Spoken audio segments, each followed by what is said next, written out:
ನಮಸ್ಕಾರ ವೀಕ್ಷಕರೇ, ನೀವು ನೋಡ್ತಾ ಇದ್ದೀರಿ ಬಹಳಷ್ಟು ಪದಾರ್ಥಗಳನ್ನು. ಈ ಪದಾರ್ಥಗಳನ್ನು ಉಪಯೋಗಿಸಿ ನಾವು ಯಾವ ತಿಂಡಿಯನ್ನು ಮಾಡಬಹುದು ಅಂತ ಹೇಳಿ ನಿಮಗೆ ಅನ್ನಿಸ್ತಾ ಇದೆ ಅಲ್ವಾ? ಹೌದು, ನಾನಿವತ್ತು ನಿಪ್ಪಟ್ಟನ್ನು ಮಾಡೋದಕ್ಕೆ ಹೊರಟಿದ್ದೇನೆ.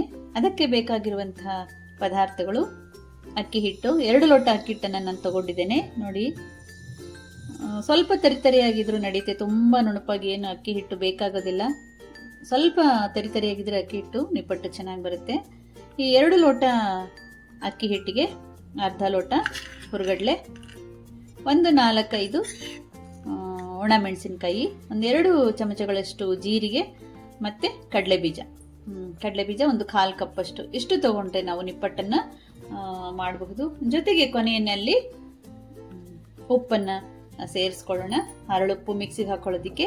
ಹಾಗೆಯೇ ಕರಿಬೇವು, 1-2-3 ಎಸಳು ಕರಿಬೇವನ್ನು ತಗೊಂಡಿದ್ದೇನೆ. ಇಷ್ಟನ್ನು ಸೇರಿಸಿ ನಾವು ಮಿಕ್ಸಿಗೆ ಹಾಕ್ಕೊಳ್ಳೋಣ. ಮಿಕ್ಸಿಗೆ ಹಾಕ್ಕೊಂಡು ಅದನ್ನು ಅಕ್ಕಿ ಹಿಟ್ಟು ಜೊತೆ ಮಿಶ್ರಣ ಮಾಡಿ ಕಲಸಿ ನಿಪ್ಪಟ್ಟನ್ನು ತಯಾರು ಮಾಡ್ಕೊಳ್ಳೋಣ. ಆದರೆ ಒಣಮೆಣಸಿನ್ಕಾಯಿ ಇದೆಯಲ್ವ, ಈ ಒಣಮೆಣಸಿನ್ಕಾಯಿಯನ್ನು ಸ್ವಲ್ಪ ಹುರಿಬೇಕು. ಅದರ ಜೊತೆಗೆ ಈ ಕಡಲೆ ಬೀಜವನ್ನು ಸಹ ಹುರ್ಕೊಳ್ಳೋಣ. ಕೆಂಪಗೆ ಕಡಲೆ ಬೀಜವನ್ನು ಮತ್ತೆ ಅದನ್ನು ಹುರ್ಕೋಬೇಕಾಗುತ್ತೆ. ಮತ್ತು ಇದರಲ್ಲೇ ಅರ್ಧ ಹುರುಗಡ್ಲೆಯನ್ನು ಮಿಕ್ಸಿ ಮಾಡ್ಕೊಳ್ಳೋದು. ಇನ್ನು ಅರ್ಧವನ್ನು ತರಿತರಿಯಾಗಿ ನಾವು ಜಜ್ಕೋಬಹುದು, ಅಥವಾ ಲಾಸ್ಟಲ್ಲಿ ಮಿಕ್ಸಿಗೆ ತರಿತರಿಯಾಗಿ ಹಾಕೋಬಹುದು. ಇಷ್ಟನ್ನು ನಾವು ಕಲಿಸ್ಕೊಂಡು ಮಾಡ್ಕೊಳ್ಳೋಣಂತೆ ನಿಪ್ಪಟ್ಟನ್ನು. ಬನ್ನಿ ಹೇಗೆ ಮಾಡೋದು ಅನ್ನೋದನ್ನು ನೋಡುವರಂತೆ.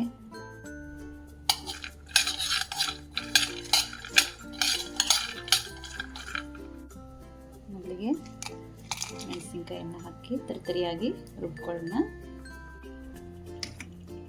ಇಷ್ಟಾದರೆ ಸಾಕಾಗುತ್ತೆ. ಇದಕ್ಕೆ ಇವಾಗ ನುಣ್ಣಗೆ ಒಂದು 1/4 ಕಪ್ಪಷ್ಟು ಹುರುಗಡ್ಲೆಯನ್ನು ನುಣ್ಣಗೆ ಪುಡಿಯಾಗಿದೆ.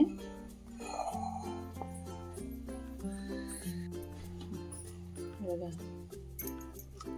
ಮಿಕ್ಸಿಯಲ್ಲಿರ್ತಕ್ಕಂಥ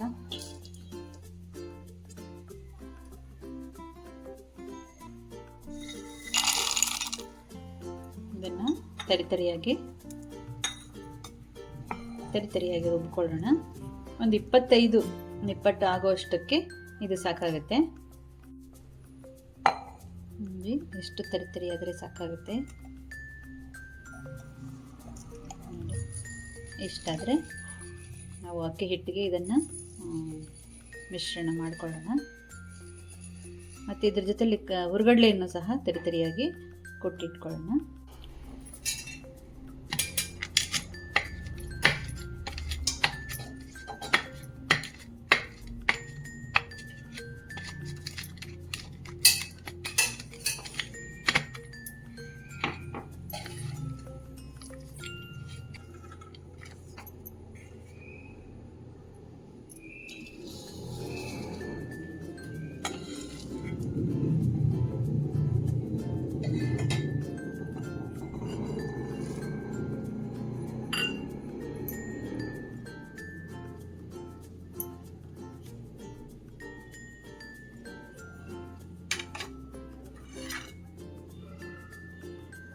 ಹಿಟ್ಟು ಏನಾದರೂ ಹೆಚ್ಚು ಕಮ್ಮಿ ಆಯಿತು ಅಂದರೆ ಮಿಕ್ಸ್ ಮಾಡ್ಕೊಳ್ಳೋದಕ್ಕೆ ಒಂದು ಸ್ವಲ್ಪ ಇಡೋದು.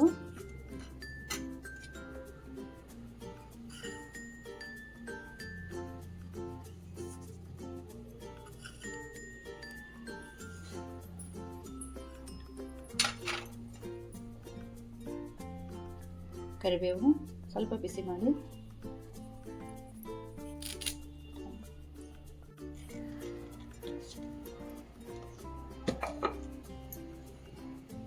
ಮಿಕ್ಸಿಗೆ ಹಾಕ್ಕೊಂಡಿದ್ದೀನಿ ನಾನು. ಕರಿಬೇವು,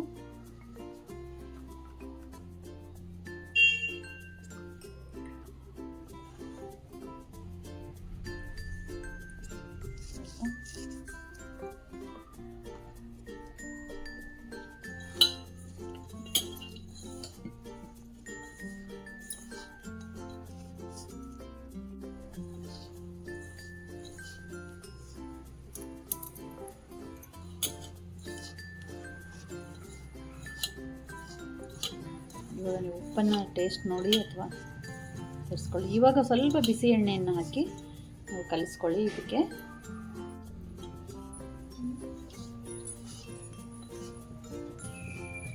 ನೀವು ಬೇಕಾದ್ರೆ ಉಪ್ಪನ್ನು ಸೇರಿಸ್ಕೊಳ್ಬೋದು ಸ್ವಲ್ಪ.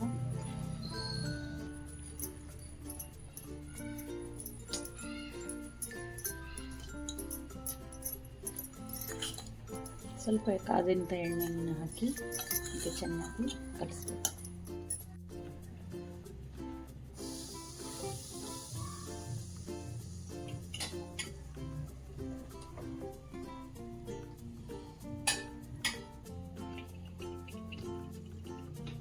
ಹೀಗೆ ಎಣ್ಣೆಯಲ್ಲಿ ಸ್ವಲ್ಪ ಕಾಯಿಸ್ಕೊಂಡು ಆಮೇಲೆ ಹಾಕಿರೋದು ಗರಿಗಳು.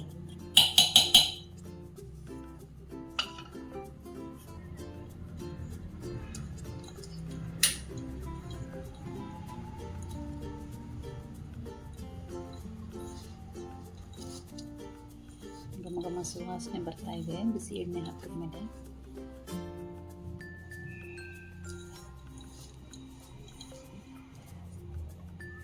ಸಾಕು, ಇವಾಗ ನೀರು ಹಾಕ್ಕೊಂಡು ಕಲಿಸ್ಕೊಳ್ಳೋಣ.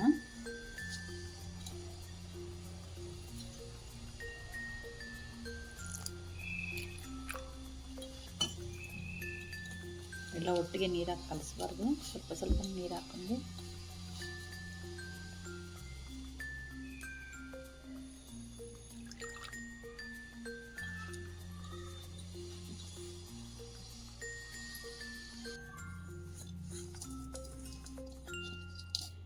ಎಷ್ಟು ಹದವಾಗಿದೆ ಅದು.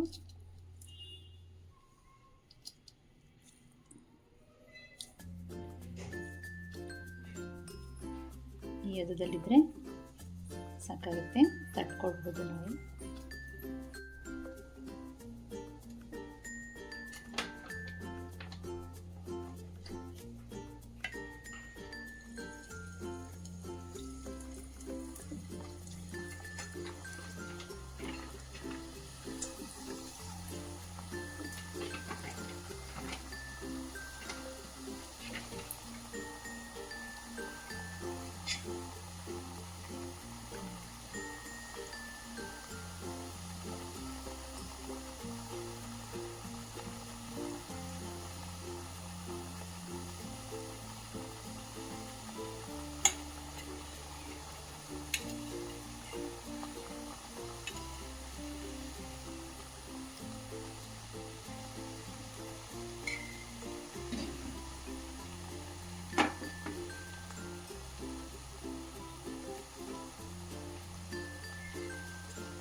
ಇಷ್ಟಾದರೆ ಸಾಕು ಅನಿಸುತ್ತೆ.